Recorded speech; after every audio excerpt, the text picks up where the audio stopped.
Live from KSAT 12, the Nightbeat starts right now. It has been almost 3 months now since 19 children and 2 teachers were killed inside Robb Elementary. 17 others left recovering from injuries sustained in the massacre. Not only has the shooting taken a physical and emotional toll, it's taken a financial one, too. Today, LULAC, the League of United Latin American Citizens, helped with the latter. Families tell the night team's Lee Waldman every bit counts.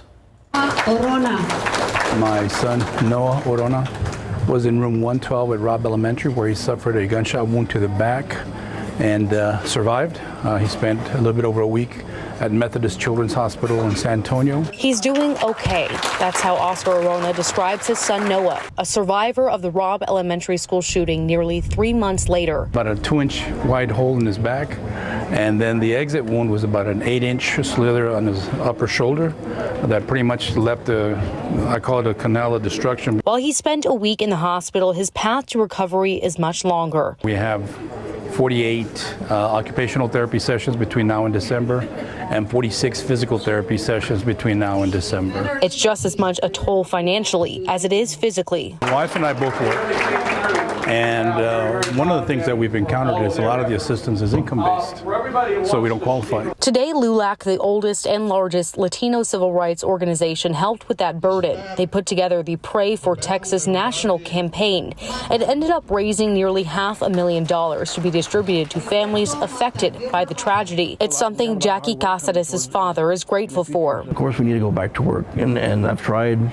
It just, with this tragedy, it's different, from losing a child or a person to a sickness, versus how they were taken. It's that much harder. Aside from the monetary help, LULAC also offered support for raising the age to purchase an assault-style rifle from 18 to 21. Casares vows he and other families won't stop fighting until that happens. I saw the damage it did to my little girl, and it's important, 18-year-old doesn't need that weapon.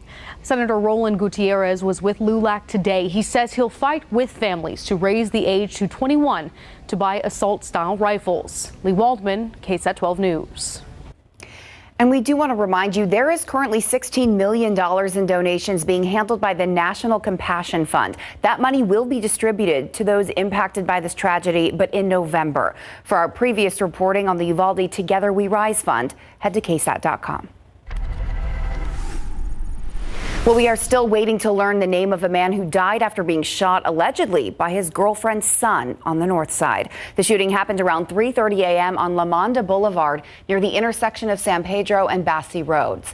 When San Antonio police arrived, they found the 39-year-old man with a gunshot wound to the chest. He was taken to the hospital where he later died. Police were able to arrest the suspect, Guyen Perez. As of now, it's unclear what he's charged with. A man is in the hospital tonight after he was injured during an apartment fire over on the northwest side. That fire broke out around 7 o'clock tonight at the apartment complex located on Gardena Street near Vance Jackson and Fredericksburg Roads. When firefighters arrived on scene, flames were found in one of the units. They believe the fire started in the kitchen area of that unit. The man inside was able to get out safely, but was taken to the hospital to be treated for smoke inhalation. No other injuries or units were damaged. A terrifying crash scene on Culebra Road this afternoon. 3 vehicles involved in a pileup that sent 5 people to the hospital, including 2 children. The crash happened around 2 p.m. on Culebra near North Zarzamora. San Antonio police say a car with 2 teens inside was cut off by another vehicle. That caused their car to lose control and hit another vehicle head on. That vehicle had a woman and 2 young children inside. Officials say all 5 were sent to the hospital and they're expected to survive. And just hours earlier overnight in that same area, a woman was hit and injured by a vehicle. San Antonio police still looking for that driver tonight. The crash happened around 1 a.m. on Culebra Road near North Zarzamora Street. Police say the woman was attempting to walk across the street when she was hit by a white car. Police say she suffered a large cut on the back of her head and shoulder. She was taken to a nearby hospital. If the driver is found, they will be charged with failure to stop and render aid. A Bexar County Sheriff's Office corporal is in some trouble tonight after being charged for a drunken moment that allegedly caused some damage. 41-year-old Adelina Agosto is facing a criminal mischief charge. BCSO officials say she allegedly showed up drunk to a person's home and caused damage when they did not answer the door. Agosto has served with BCSO for 17 years. Officials say she was served termination papers after her arrest and is currently on unpaid administrative leave.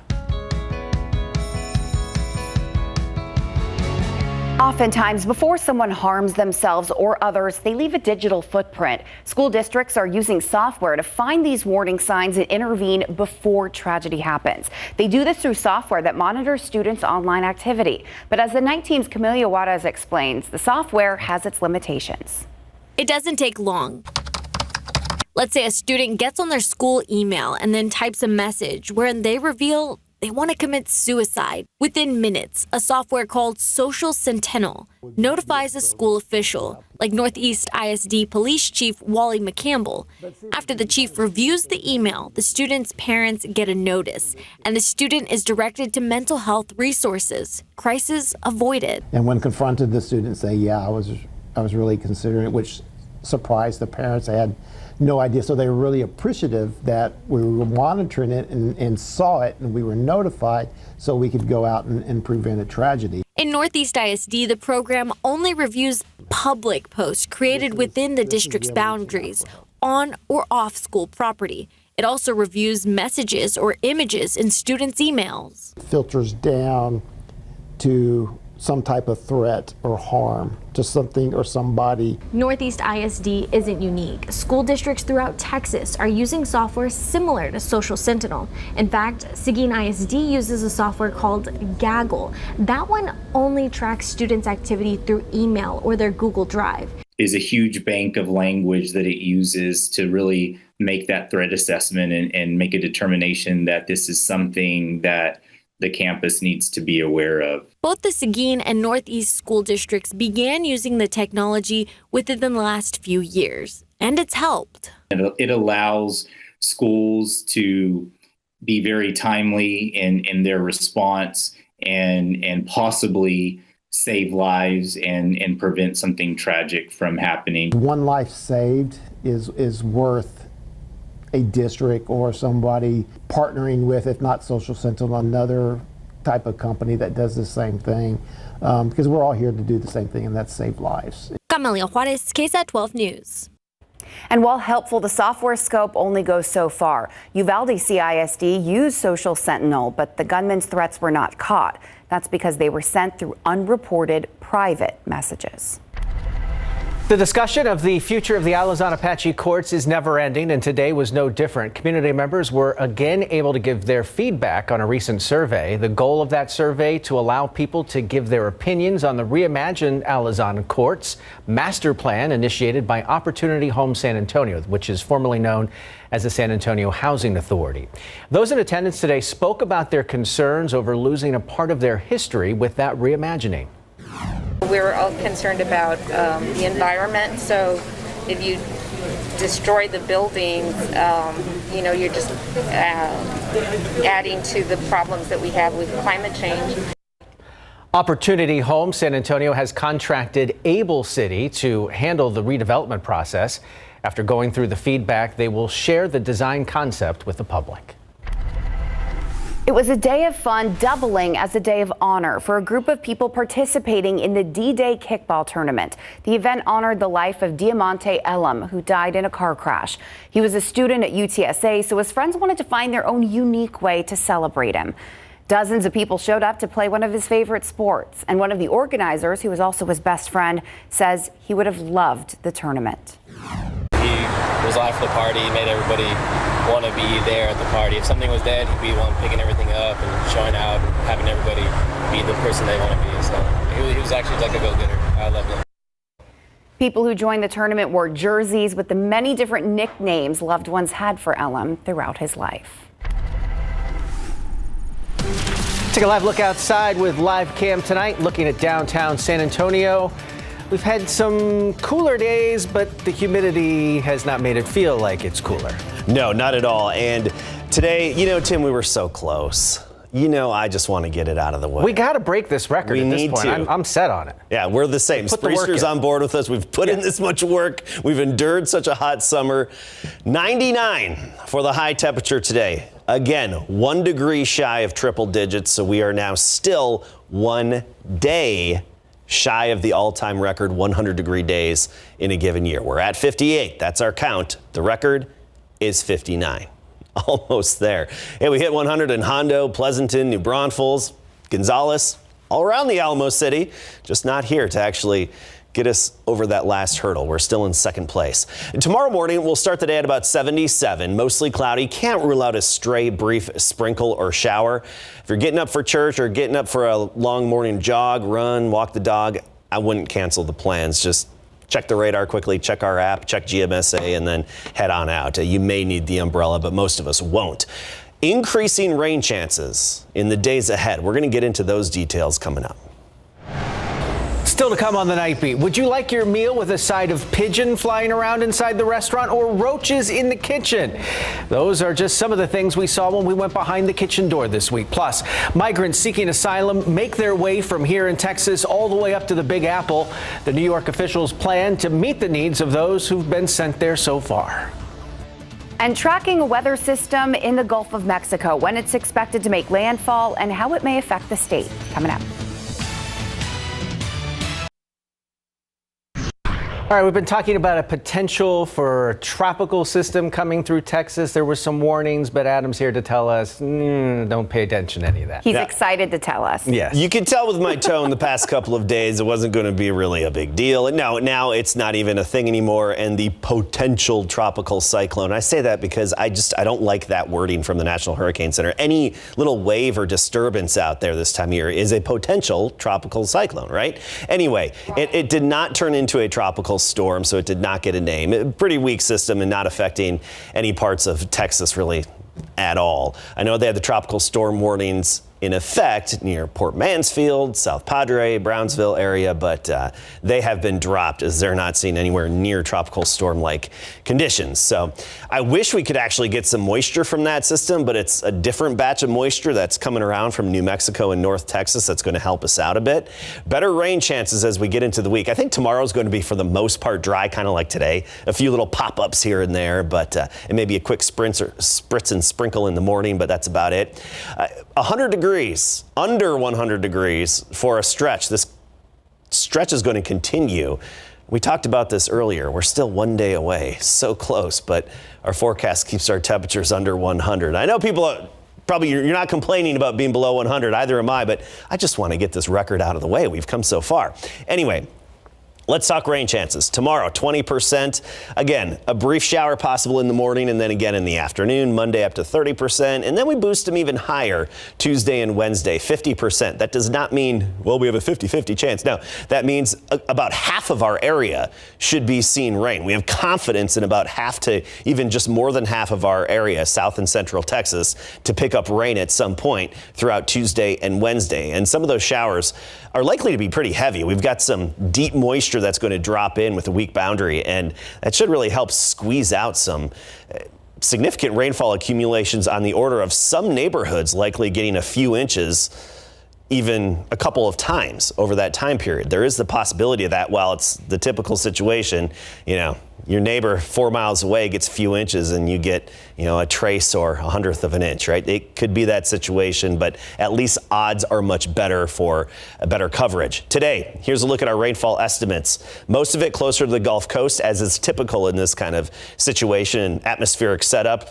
Hallettsville, Tequero, Yorktown, Kennedy, and southeastward toward the Gulf of Mexico. Here's a look at the radar throughout the day today. It was just some of those brief streamer showers coming in off the Gulf of Mexico. The real activity is the monsoonal moisture. It is monsoon season in the desert Southwest, and it has been an active one with a lot of moisture. And that moisture often gets pulled in from the Pacific for the desert monsoon in the summertime. And even West Texas, it's their time of year to get rain, and they've been seeing a few days of rain. This has been good for New Mexico and parts of West Texas just even today. Take a look at the drought monitor. This darkest color, the exceptional drought and even extreme drought stretching into New Mexico. Now let's put the radar on top of it. I love seeing this. This is just beautiful. This is eye candy. So good to see this soaking rain. Slow-moving, soaking rain working its way across other drought-stricken parts of Texas. I know we'd like our fair share as well. Again, our chances are better this week, but at least some of our friends are getting some decent rainfall. And then there's the dud down there in the Gulf. It's just an inverted trough.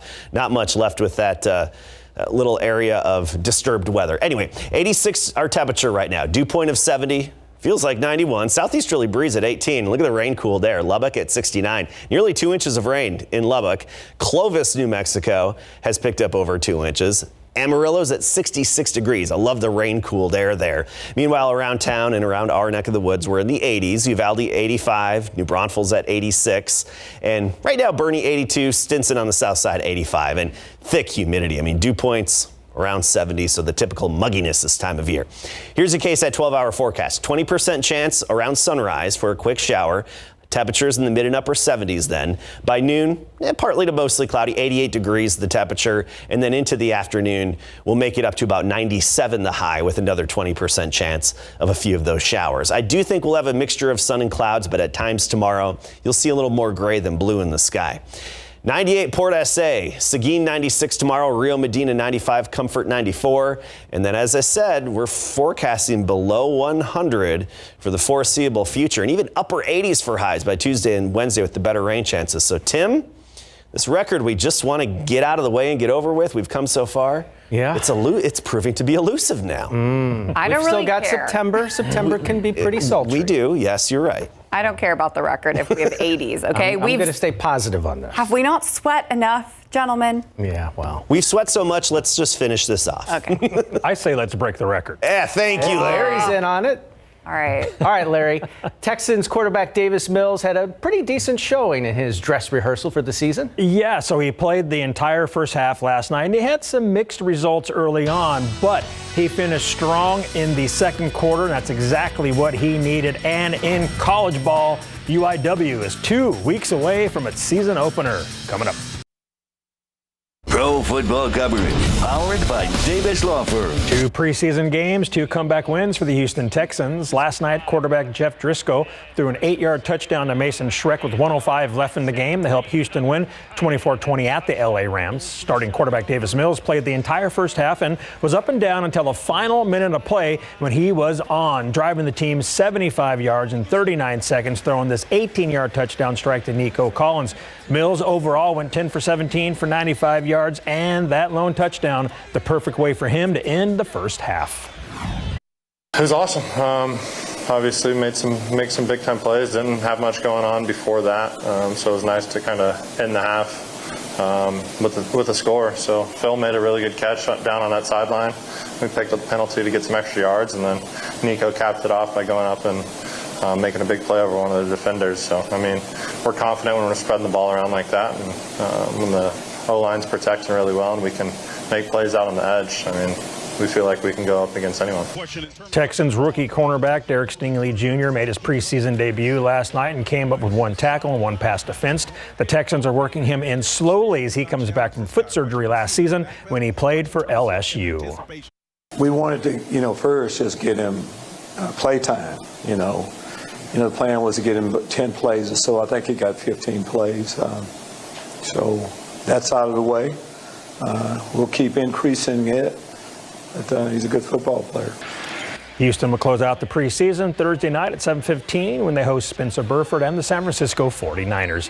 At Lambeau Field last night, the Green Bay Packers beat the New Orleans Saints 20-10. Packers linebacker Ty Summers, seen here tackling the running back behind the line of scrimmage in the third quarter, had 4 total tackles, 3 solo, and 1 tackle for loss. Now, in case you missed it, this is how the Cowboys-Chargers dual practice ended Thursday afternoon. Dak Prescott scrambling, then launches a Hail Mary to the end zone where Dennis Houston, from Warren High School, comes down with a catch for a touchdown. The undrafted rookie is turning some heads, and he certainly has a great shot at making the team. The Cowboys are thin at wide receiver, and Houston is making the most of his opportunity. After holding joint practices Wednesday and Thursday in Costa Mesa, Cali, the boys and Bolts are playing a preseason game right now at SoFi Stadium. Here is that score for you. The Cowboys lead 15-10 in the second quarter. Cavante Turpin returned a kick for 98 yards for the Cowboys in the first quarter for a touchdown. We'll have more on this game tomorrow at 5:30 p.m. The University of the Incarnate Word football team held Media Day this morning at the Student Engagement Center on campus. First-year head coach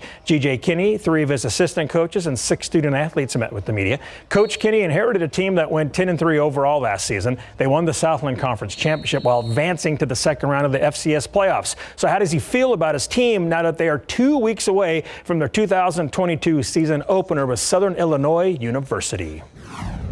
Yeah, I think I feel good about where we are. We're not ready yet to kick off September 3rd, but I felt like we made pretty good strides. We have good depth. Going into it, especially offensively, you kind of knew who those guys were, but defensively we had a couple positions that were still up for grabs, and so I want to kind of solidify that, but I feel like we have really good depth, and so I'm excited about that going into week 1. Coach also said there's no pressure, and he's happy taking over a team coming off a winning season. UIW will kick off at home Saturday, September 3rd at 6 p.m. at Gale and Tom Benson Stadium. And coming up later in sports, our big game coverage preview will take us out to East Central High School. Guys? Can almost just feel the excitement. Let's go hit some things. Thanks, Larry.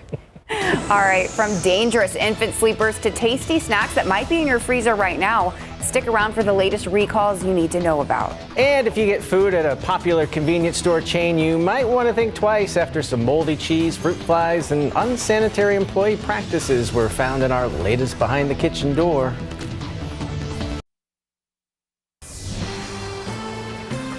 Well, it's a buffet with a smorgasbord of problems, including a live bird flying around inside and roaches in the meat grinder. Plus, moldy cheese and dirty soda fountains topping the list of violations health inspectors found during recent inspections of San Antonio restaurants. Here's what I found behind the kitchen door this week.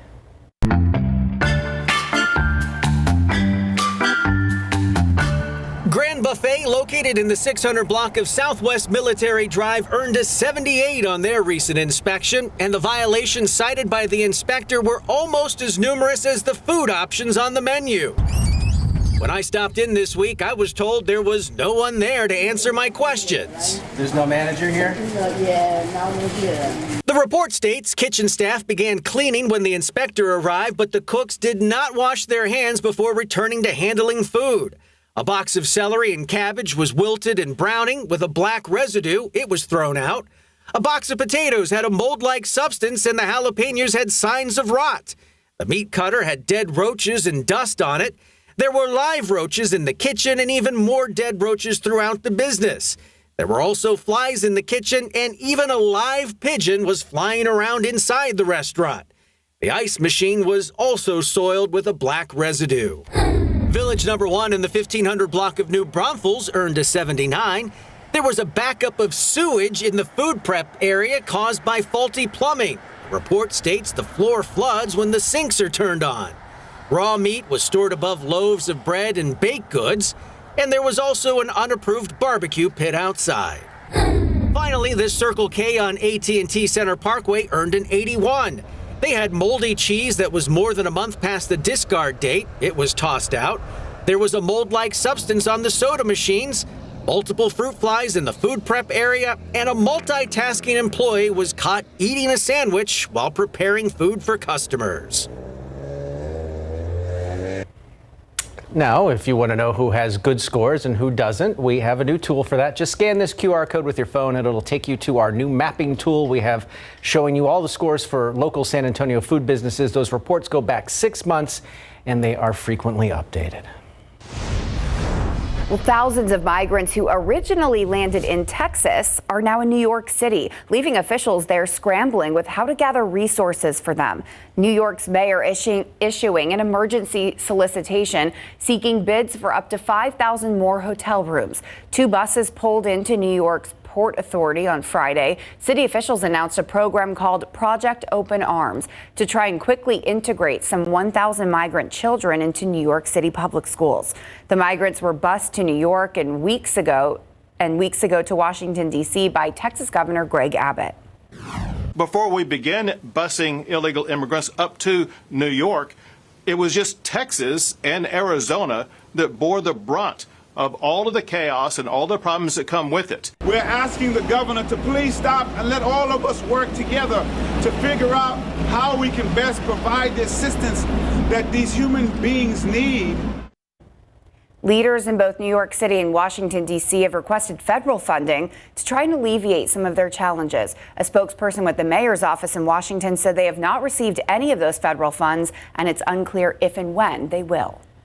Vanessa Bryant, the widow of basketball legend Kobe Bryant, is in the middle of a federal civil lawsuit against Los Angeles County and its sheriff's department. It has been more than 2 years since Kobe and his daughter Gianna Bryant and 7 others died in a helicopter crash. On Friday, a tearful Bryant giving heartbreaking testimony, telling the court she now experiences panic attacks and anxiety over the possibility of seeing those photos from the crash. Bryant says she's received disturbing messages on Instagram. Those were shown in the courtroom. Someone using helicopter and flame emojis and threatening to leak the images of Kobe's body. Vanessa Bryant is a co-plaintiff in the case, along with Chris Chester, who lost his wife and daughter in the same crash. Well, the LAPD is investigating the flash mob robbery of a convenience store that was caught on camera. The incident started Monday night with a street takeover where vehicles blocked an intersection on LA's south side. That enabled some drivers to cut donuts in the blocked off street, leaving skid marks on the pavement. Then the mob rushed a nearby 7-Eleven, which you're seeing now, and looted it, stealing lottery tickets and everything of value. Before police could respond, the street was opened and the looters fled the scene. Now to the latest on the war in Ukraine. The United States sending more military aid to Ukraine as the war with Russia now enters its 6th month. The massive military aid package, valued at $775 million, it will include more ammunition for the HIMARS rocket systems, 16 new howitzers, and for the first time, the Pentagon is sending 15 Scan-Eagle reconnaissance drones to better identify key Russian targets. This latest round of military aid comes as the standoff in Zaporizhzhia continues. Heavy shelling near Ukraine's largest nuclear plant has many fearing a potential catastrophe. Coming up, there are some recalls parents with newborns need to hear about when it comes to infant swings and rockers. We break down that and other recalls. Listen up, parents. 2 million infant swings and rockers have been recalled after the tragic death of a baby. 12 on your side's Marilyn Moritz explains the dangers in this week's recall roundup, which also includes popular frozen pizza and juice pouches you may be giving your kids. Parent alert. 4Moms is recalling 2 million Mamaroo baby swings. The danger is the dangling straps. One crawling 10-month-old got tangled and suffocated. There was another close call, but that baby was rescued. The company is also recalling 220,000 Rockaroo baby rockers for the same reason. Contact 4Moms for a repair part. Kids drink Capri Sun. Kraft Heinz is recalling 5,700 cases of wild cherry flavor. They say it may be contaminated with diluted cleaning solution used at the facility. Best buy date is June 25th of next year. Take it back. Check your freezer. Home Run Inn is recalling more than 6 tons of frozen pizza. They may have metal pieces in them. These are the deluxe sausage classic pizzas with the best buy date of December 3rd. Take them back or just throw them out. King's Hawaiian is recalling some pretzel products, slider buns, hamburger buns, and pretzel bites. The company says it's a precaution after a supplier recalled an ingredient for possible bacteria. Throw them out. And DeWalt is recalling nearly 1.5 million miter saws. The rear guard can come off and projectiles can fly. 9 injuries are reported. Contact DeWalt for a fix. To see exactly which saws are recalled, head on over to our website where we have more information on that, as well as all of these products. Marilyn Moritz, KSAT 12 News. Take another live look outside with the Shiner Box Saturday live cam. I love that we have Shiner Box as our sponsor on Saturday nights. It just seems appropriate, Adam. It does, and too bad we can't have one when we're out here. No, we can't. Well, speak for yourself. He's filling in. It doesn't count. Yeah, right? I mean, all right. Temperatures right now in the 80s. 84 Bandera, 85 on the south side at Stinson, 85 Port SA, Castroville 86, along with New Braunfels. It's the typical temperature pattern that we're used to this time of year. Tomorrow, similar. 77 in the morning, mostly cloudy. Can't rule out a stray quick sprinkle early, but don't be canceling any plans. And then we'll have some sunshine leading into more clouds into the afternoon and a 20% chance of a few stray pop-up showers later in the day. 97 the high tomorrow, but we have some better rain chances to talk about. It looks like we'll see those rain chances rise in the coming days. We'll see in just a bit. So, Adam, with our last batches of rain, we know some people got lucky, and then the ones who didn't are very bummed and bitter. Yes. So there's really good chances that they might be able to get in on the action. Yes, and I can relate to both feelings. No promises. We all understand that. But it's going to be one of those situations, again, where you could see several inches on one side of town, and then you just drive 10 minutes the other way and it's, minimal amounts. But I do think at least odds favor better coverage of some of the soaking rain by Tuesday and Wednesday. All right, we'll talk about the rain chances in a bit. Let's get back to this. We were talking about this earlier. 58 100-degree days so far this year. We'd love to show this graphic just to remind you where we are. We're in second place. 59 100-degree days is the record. That was back in 2009. We are oh so close. 99 today, 99 the high temperature yesterday. Just not quite close enough to get us up there to tie that record, but there's still a lot of time, and we can see hundreds well into September.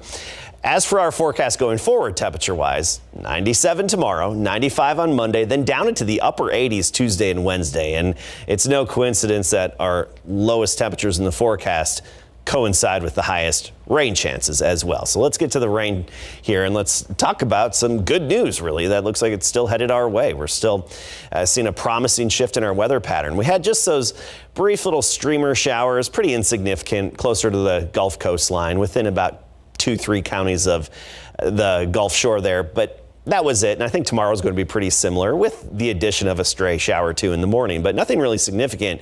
A lot of good moisture streaming from New Mexico into North Texas. Some of this is actually going to be translating southward because some energy crossing over the mountains will spin up a very weak low pressure system that's then going to drop a little cool front or just wind shift line, a little boundary our way, and that should act as the focal point and really the triggering mechanism for some broken lines of heavy rain over basically Tuesday and Wednesday periodically. So that's what we're seeing set up as we get into next week. There was some moisture here with this little swirl of disturbed weather in the Gulf of Mexico. Not enough with it. Couldn't get its own closed circulation, and not even a tropical storm, just shy of a tropical storm there. So no real impacts to northeast Mexico and South Texas, and otherwise just a little bit of rain with it. That's it. And that's mostly in northeastern Mexico. So tomorrow for us, a 20% chance. By Monday, we're up to 30. Tuesday, Wednesday, 50 to 60%, which means better coverage across the KSAT 12 viewing area. So south and central Texas, about half to even more than half should see some rain Tuesday and or on into Wednesday. And then the rain chances gradually fall off again for the end of the week and into next weekend. But overall, I mean, at least a shot of rain every day in the 7-day forecast, that beats anything we had all July, that's for sure. 86, the temperature now, dew point is 70. Nice southeasterly breeze at 18 miles per hour. 80s pretty much all across the board, with the exception of Eagle Pass and Del Rio, both still at 90 degrees, but Banderas 84. Converse 84 degrees, along with Divine and Bulverde. You're now 83. Sticky though, dew points low 70s. That's what you expect this time of year. Here's the KSAT 12-hour forecast. 77 at 7 a.m., 20% chance of a shower. By noon, we're at 88 degrees, some sunshine, then a 20% chance in the afternoon at 97 the high in San Antonio, but 93 Kerrville, 96 New Braunfels, and Pleasanton and Poteet, about 99 the high. There you have it. Next week, Tuesday and Wednesday, that's our focus. Cross your fingers for the real good soakers in your neck of the woods. I'm going to go wash my car tomorrow. Oh, yes, please do. Everybody, it's good luck. All right, Larry, we are less than a week away from high school football taking over Friday nights again. Absolutely. We can't wait for it. Coming up, we're going to take a look at East Central High School. They play in the very difficult District 27 6A, and they're looking to build off of last season's success, and Cornerstone Volleyball won a huge tournament. Coming up.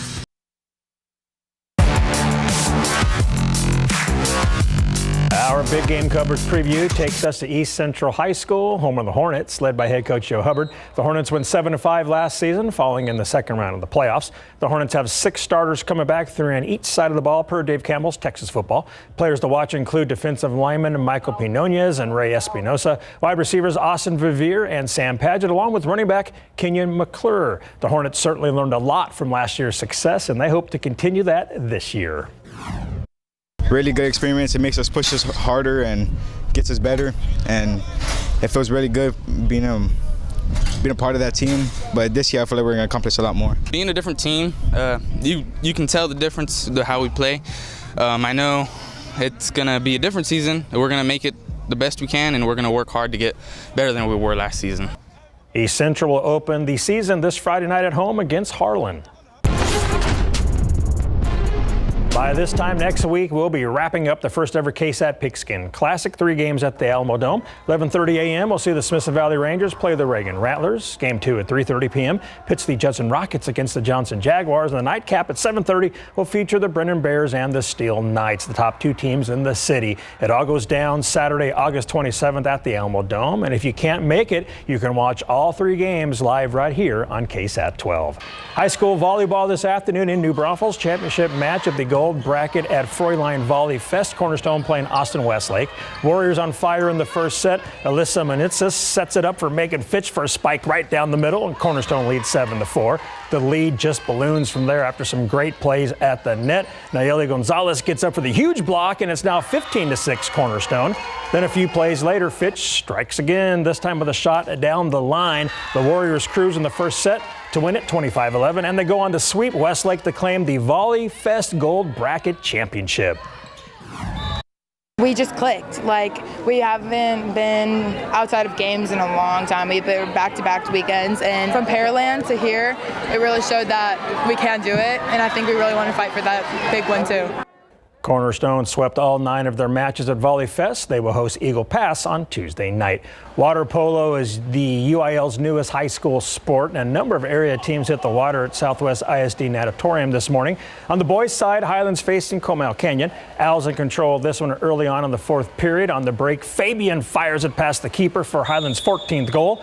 Owls win big, 15-7. Next pull over, Comal Piper taking on Southwest Legacy. Warriors pulling away in the 4th period as well. Michael Shinoda gets a clean look, point blank, and he buries a shot in the back of the net. Piper goes on to win it 11-5. Then the girls hopped in for a north side battle. Harlan and Warren. Hawks jump on the Warriors right out of the gates. Brooke Jimenez gets free down the far side and sneaks it inside the near post for the 5th goal. Harlan led 7-0 after 1, and they take it 17-5. We have more highlights from this weekend's action on the BGC page at KSAT.com. Finally tonight, San Antonio FC trailed RGV FC 2-0 at halftime, but came all the way back to force a 2-2 tie. Mitchell Tainer scored the equalizer in the final minute of stoppage time to salvage a point. No wonder he's so excited, and the other guys are so bummed. What happened? Yeah. How did he get that in? Great stuff, Larry. Thank you. We'll be right back.